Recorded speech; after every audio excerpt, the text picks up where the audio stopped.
जाइ छियै काकी से रेसिपीए मांग लेले। ए काकी की भेलो गे? आज तो बैस के की करे छियै ये? गे गे की करबे त बैस क बैसल छी दूरा दरवाजा या अपन दरवाजा पर बैसल छी। ए काकी की? हम अही लंग आबै छलौं। की भेलो? अथी ओइ दिन जे अहाँ भिंडी के सब्जी वाला रेसिपी नहीं बतेलियै से आइ बता दिअ न। गे ओना देखला हना कते गर्मी से मुन खौंझल छले, कते गर्मी छले, गहूम बसार के आयल छलौं, मुन रहे हमरा खौंझल। सैह त ओइ दिन बड़ खौंझल रहियै, आइ बता दिअ न।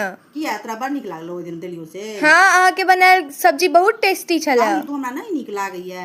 हाँ ये काकी हमर माय जे बनावे छै न ओ लसर लसर करैत रहे छै तै नहीं हमरा नीक लागे छै, लेकिन अहाँ वाला बहुत टेस्टी छले। टेस्टी छले, नीक लागलो? हाँ रेसिपी लेबही? हाँ लेकिन बना के खुएबी न हमरो? हाँ हम खुआएब। तू अपना हाथ से? हाँ चल हम बता दै छियो। ठीक।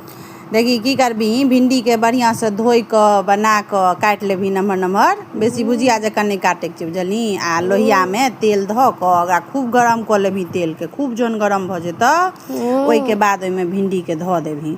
कियाकि भिंडी के ओइ में लस्सापन जे रहे छै ने से खूब लोहिया करकर तेल जे रहतौ ओइ में जे देबही ने तो लस्सापन नहीं आबै छै। आ धोई पोछि के बनायलो रहे छै भिंडी बुझलही, त ओकरा अपन भुज लेबही। एम्हर मसाला हम बनेने रहियै से में देने रहियै प्याज आ पीरा सरिसो आ लहसुन बुझलिही। एकरा खूब लाल क क कुरकुर क क खूब एकदम से अथी क क भुज लेबही बढ़िया से। आ तहन जहन खूब लाल भ जेतौ, अपना बुझेतौ जे कुरकुर जकाँ भ गेलै हँ, लस्सापन एकर हटि गेलै हँ, त ओकरा ओहिमे से निकालि ले।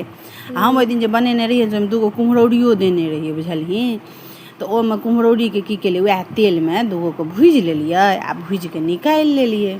आ ओइ के बाद वएह लोहिया में वएह तेल में ओतबे तेल में बेसी ओकर बाद तेलो दै के नहीं काज बुझली। ओतबे तेल में जे ओइ में तेल भुजला हम बचलौ ओइ में की कहै छै जे सूखल मिरचाई, तेजपत्ता, छोट तेजपत्ता, फोरन सब द क पचफोरना आ उ गोट पीसल जे रहे छै गोट लहसुन प्याज द क ओइ में धनी हरैद गरम मसाला सब किछ द क आ भुजै ओइ में भुज दही ओकरा मसाला के बुझलिही। भुजैत घड़ी कनि पानि ध दही, पानि द क जे भुजै छै ने त हम कनि रुख के रहियै अथी मसाला पीसने त ओइमे कनि पानि ध देलियै।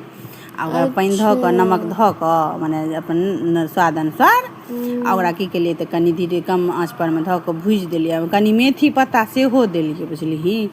आ मसल्ले भुजैत घड़ी की केलियै त कुम्हरौरी ध देलियै। आ एमे कनि पानि ध क कनि पानि ध क मसल्लो भुजेलै, कुम्हरौरियो फुललै सिझलै बुझली। अच्छा। आ जहन कुम्हरौरी अपन सीझ गेलै ओ कनि और पानि ध क ओकरा बड़का देलियै बुझलही।